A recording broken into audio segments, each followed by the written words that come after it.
Magandang umaga po, Your Honor. Good morning po. Kanina po ay tinatanong kayo ng aking mga kasama tungkol sa IRM.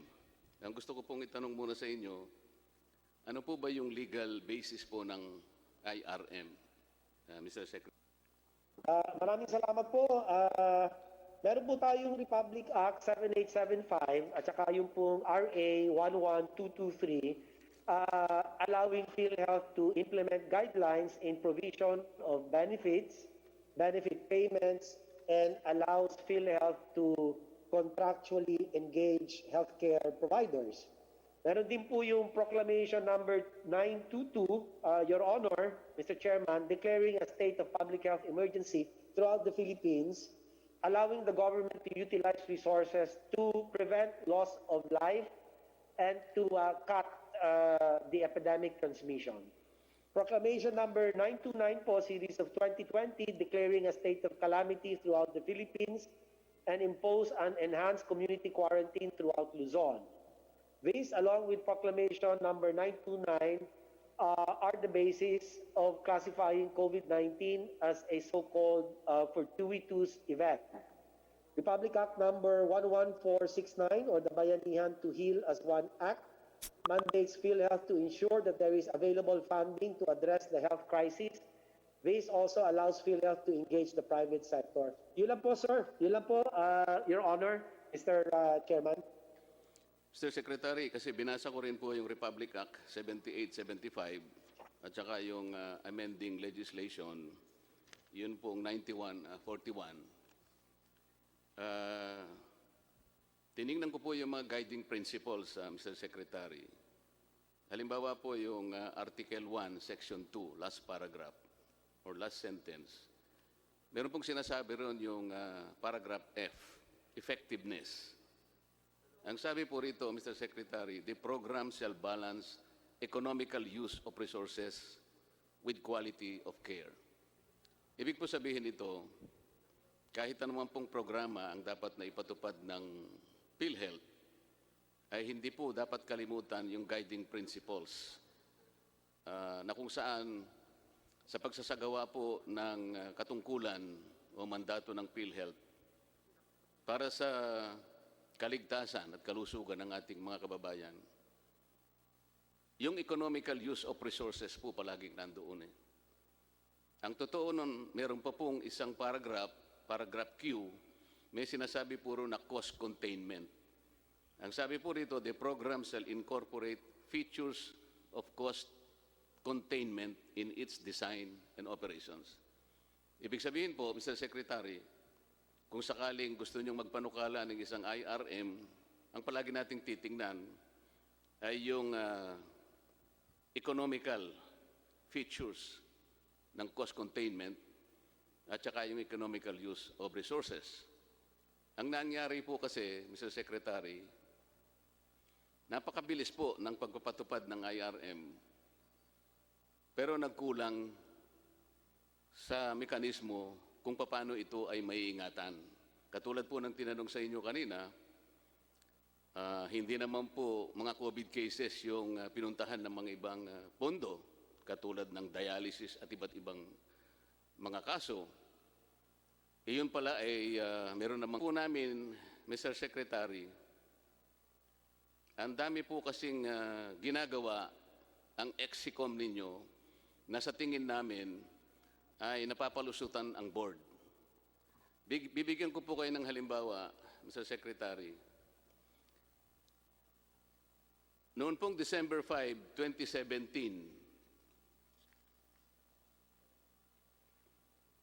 ay meron kayong ginawa na PhilHealth Board Resolution number 2334. Napakalaki po ng impact nitong resolution na ito sapagkat dito kahit napatunayan po ang isang healthcare provider or healthcare institution na nagkaroon ng maraming paglabag administratibo,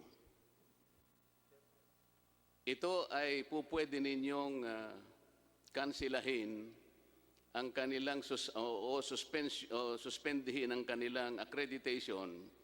Pero dahil dito sa PhilHealth Board resolution na ito, nagkaroon ng shift from suspension or revocation of their accreditation, you shifted into the maximization of penalties. Ito pong resolution na ito, Mr. Secretary, gusto naming malaman, sino po ba sa EXICOM ang nagpanukala nito? Sapagkat sa marami po naming pagtatanong sa susunod, ang isang pinaghalimbawa namin dito yung perpetual succor, na kung saan nagkaroon na po ng findings na suspension ng inyong arbitration office, in-uphold din po ng inyong board na dapat suspindihin ng 3 buwan yung PhilHealth ay yung perpetual succor. At nung pumunta sa Court of Appeals naman yung perpetual succor, ganun din ang ginawa ng Court of Appeals, in-uphold naman ang desisyon ninyo sapagkat napatunayan nila na tama po ang inyong desisyon. Pero dahil dito sa PhilHealth Board Resolution na ito, nagamit ito para palitan na lang yung desisyon na yon. Sa mga tweet, hindi na po ninyo sinispinde ng 3 buwan yung perpetual succor, minaximize na lamang po yung fine at ginawa pong 100,000. Mr. Secretary, yun pong Republic Act 7875, malinaw po ang sinasabi, hindi po kayo pwedeng mag-fine ng isang health care institution na lalagpas sa 50,000. Pero dito sa inyong ginawang resolution, nabaliwala po yun, na-violate po yung 7875 dahil sa kagustuhan, napalitan na lang ang suspension. Gawin na lang fine. Ito po bang PhilHealth resolution na ito, sa tingin ninyo ay legal, Mr. Secretary?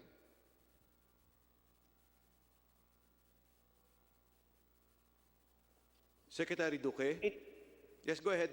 Yes,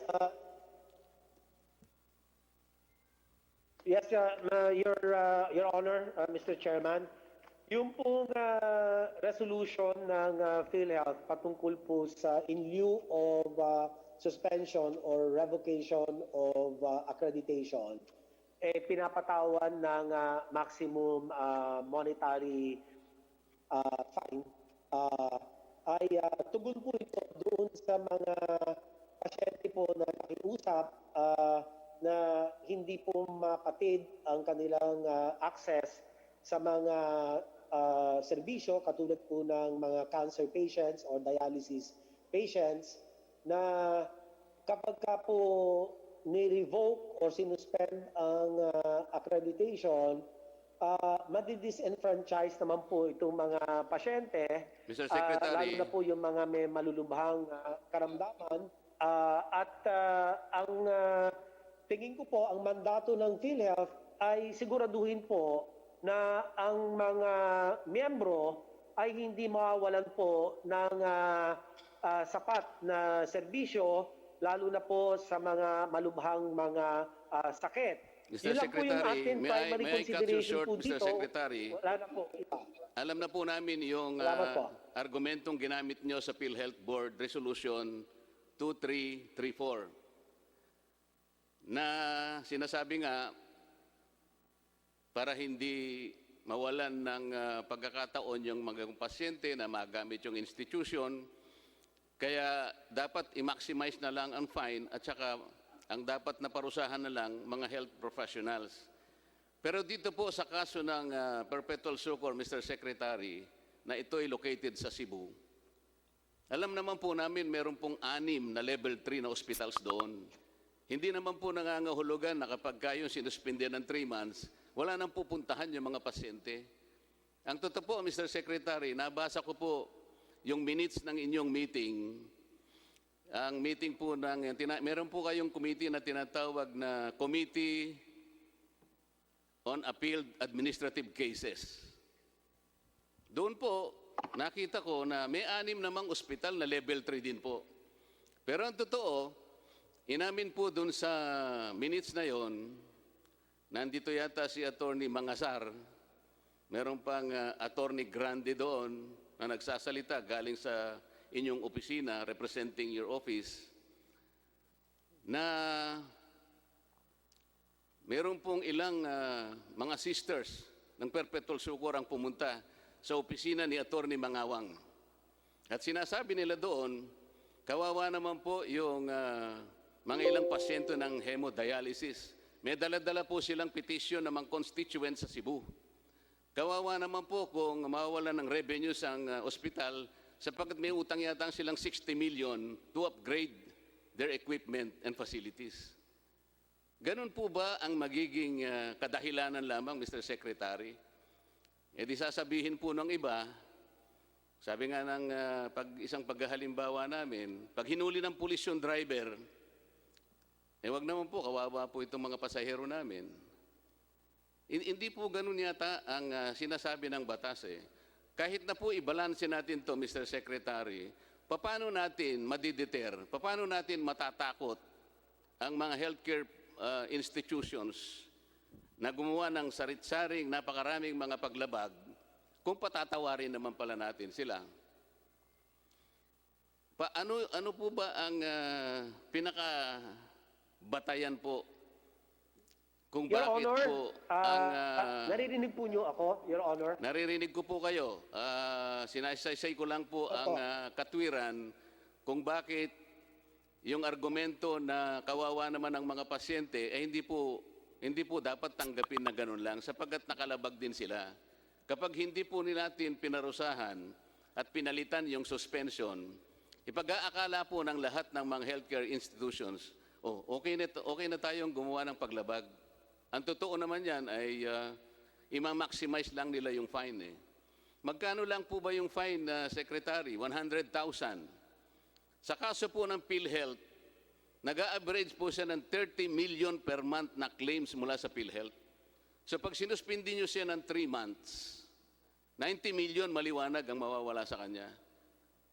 Di putong-puto, baryang-barya lang yung 100,000. Hindi po siya mangingimi o matatakot na uulit-ulitin ang ginawa nilang paglabag. Kokopyahin din yan ng ibang healthcare institutions. Kaya ang tanong ko po sa inyo, baka gusto po ninyong aralin uli at i-revoke itong PhilHealth Board resolution na ito sapagkat ito'y nagagamit hindi para sinupin po ang pondo ng PhilHealth, kung hindi para paglaruan ang PhilHealth, Mr. Secretary. Maraming salamat po. Yes, Your Honor. Ay isasailalim natin ito sa pag-aaral at paglilipaso. Tignan ang mga datos dito at ito po naman ang akin lang pong idagdag na hindi naman po sila na-absuelto bagkos ay itinaas po yung kanilang penalty. Pero tama po kayo na baka kung yan ang magiging pamantayan ay baka magaya ng mga ibang mga healthcare facilities. Pero kasi ito pong Perpetual Sucor, ang pagkakaalam ko po, ay isa po siya sa mga nakapagbibigay ng Z-benefit package. Yan po, accredited siya for mga higher level procedures at hindi po lahat ng hospital accredited for the delivery of Z-benefit packages. Kagaya ng mga renal transplant, kagaya po ng mga CA na cancer of the breast, cancer of the prostate, ay may kakayahan na magbigay po ng Z-benefit package at kaya ito po ang isa din sa kadahilanan na in lieu of the suspension or revocation ay itinaas na lamang po yung kanilang penalty o yung fine. Pero tama po kayo, sir. Pag-aaralan po natin ito sa lalong madaling panahon para makita talaga kung saan ang mga puwang at kung paano po tutugunan at nang maiwasan ito pong mga ganitong mga sitwasyon. Sir Health Secretary, total po ay papunta naman kayo sa pagre-revoke nitong PhilHealth Resolution 2334 at alam ko naman pong i-revoke ninyo sapagkat maling-mali. isama na rin po ninyo yung Corporate Order number 2018-0039. Ito po yung implementing rules naman nung sinasabi nating board resolution ng PhilHealth 2334. Pwede po ba Yes, sir. naisama na rin nyo ito, Mr. Secretary, sapagkat ito po yung implementing rules. Maling-mali rin po ang pinagagawa nitong mga, ito po, nandito yata si Attorney Laura Mangasar. Nandito po ba kayo?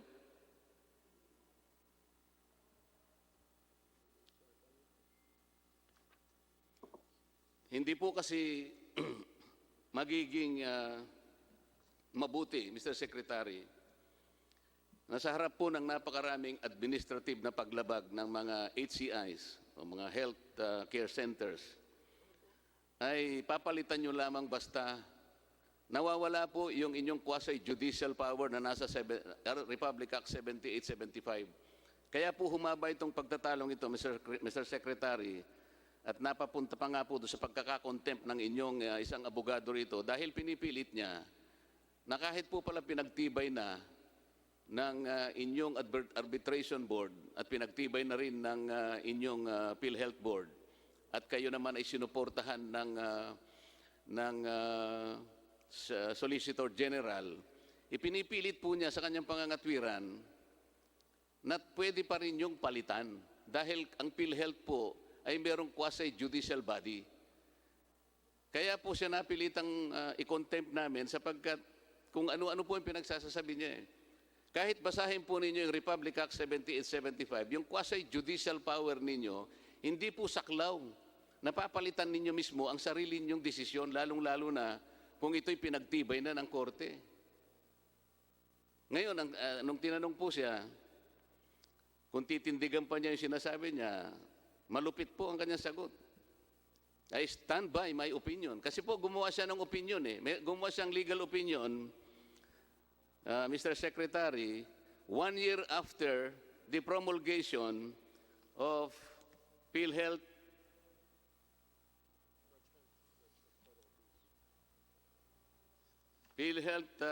Board Resolution 2017. Ang pinag-uusapan po natin ay PhilHealth Board Resolution number 2334, Series of 2017. Pagkatapos noon, gumawa nga po kayo ng IRR, June 19, 2018. Ito siguro ang dahilan kung bakit gumawa ng legal opinion ng isang inyong abogado na nagngangalang Attorney Pocalian at kayo po pala ay merong power. Ito po yung salita niya. It is covered by the minutes. Because of the quasi-judicial power of PhilHealth, kayo po pala ay po pwedeng palitan ang inyong desisyon kahit na ito'y pinagtibay na ng korte. Napakalaki po ng implication noon. At yan daw po namang opinion niya, ipinagtibay pa po ng opinion ng Office of the Government Corporate Counsel. Kung ganito po yung mga abogado ninyo, Mr. Secretary, palagay ko mawawala kayo sa hulog. Kanya po pala, napakarami ninyong pagdidesisyon na hindi po tumatama. Ang totoo po niyan, ewan ko kung totoo lang, nandito siguro yung mga iba. Bago po ma-appoint yung bagong PhilHealth President, yung natitirang ex-ecom po ninyo, imbestigahan po ninyo, Mr. Secretary, mukhang nag-uusap-usap sila and the ex-ecom was presided by Mr. yung COO? Arnel De Jesus. Arnel De Jesus, na ngayon ay hindi makapunta rito sapagkat napakarami raw niyang dinaramdam. Pero he presided an ex-ecom meeting installing Attorney Pocalian as the OIC, Senior Vice President for Legal. Di ko po malaman kung totoo yan. Sa makatwid, bago pa po ipaalam sa bagong presidente and CEO ng PhilHealth, meron na silang naipundar na OIC na pamalit yata doon sa isang nag-resign. At meron din pong pinalit na OIC na magsasubstitute sumandali doon kay Mr. Mas, SVP ng MSS yata. Alam po ba ninyo ito, Mr. Secretary, na nangyayari sa sarili ninyong bakuran? Baka hindi po ninyo alam ito eh.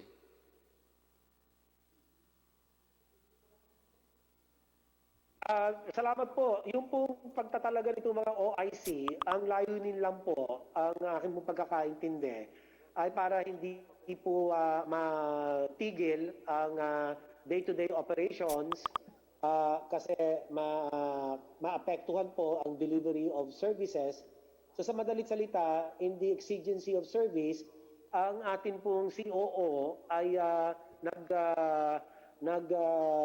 nagkaroon po ng recommendation subject to board approval kung sino po yung mga OIC. Pero yan naman po ay pwede rin baguhin yan kapag mas malinaw na merong mga ibang tao pa na mas may kakayahan para po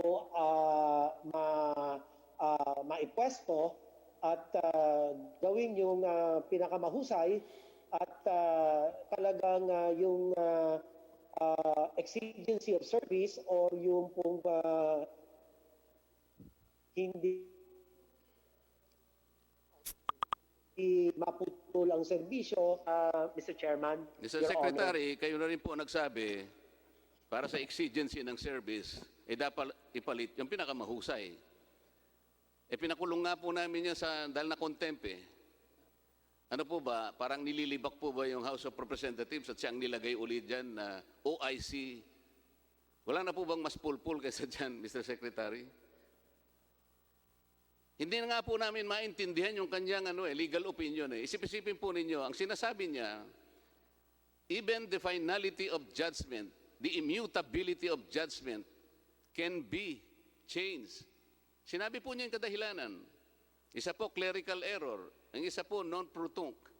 Yung minsan naman po ay invalid, void ang judgment. Yung iba po naman ay buhay at kamatayan ang pinag-uusapan. Yung isa ay technicality. Alin man dito po ay hindi magagamit kung ang pag-uusapan po yung kaso ng perpetual succor sapagkat itong mga bagay na ito ay clerical errors lang. Tinanong namin siya kung clerical errors ito, kung void ang judgment ng arbitration ninyo. Hindi. Kung meron technicality, kung merong negligence, wala po. O bakit mo pipilitin ngayong palitan? Ang tanong po namin, hindi naman pala nyo sususpendihin ng perpetual succor, bakit nagrigudon pa kayo at umabot pa kayo sa Court of Appeals, doon din pala ang tuloy. Hindi po bang kasabihan natin, pagkahaba-haba man ang prosesyon, Secretary, sa simbahan din pala ang tuloy. So, nakikita po namin dito yung kawalan ng mekanismo. The rules broke down, Mr. Secretary. Pag ang pag-uusapan po ay paggasta, napakabilis po. Pero pagka ang pag-uusapan, accounting, reimbursement, pagsinop, yun po yung wala. Meron pa nga po akong nakopya ng chat ng mga abogado ninyo eh. Kung aaminin lamang nila, alam po ba ang sabi niyo doon sa chat? Nag-chat-chat si Atty. Del Rosario, merong Atty. Bandurio, merong isa pang, basta tatlo sila, Mr. Secretary. Hindi lang daw kami pwedeng idemanda, pero mali daw yung basihan ni Congressman Barsaga. Hindi naman daw pinalitan hindi naman daw ni-reverse ang Court of Appeals. Mr. Secretary, hindi natin pinag-uusapan ng reversal. Ang pinag-uusapan natin, yung pagpapalit ninyo ng desisyon sa kabila ng napatunayan na nga na ito'y nakagawa ng pagkakasala, bakit pa ninyo in-uphold at bakit pa ninyo pinayagang pumunta sa Court of Appeals? Di dapat sinuspindi nyo na lang. Total, suspension eh. Ang ginawa ninyo, pinalitan ninyo yung suspension. Yun po yung issue. Kaya ang sinasabi ni Atty. Pucallan at ang inyong magagaling na mga abogado, pwedeng palitan. Doon po sumasabit ang mga regulation, Mr. Secretary. Yung po pwede. Yung case-to-case basis. Doon papasok yung discretion. Doon papasok ang corruption, Mr. Secretary. Kaya hindi po malinaw, hindi po istrikto ang pagpapatupad. Yun lamang po ang aming observation, Mr. Secretary.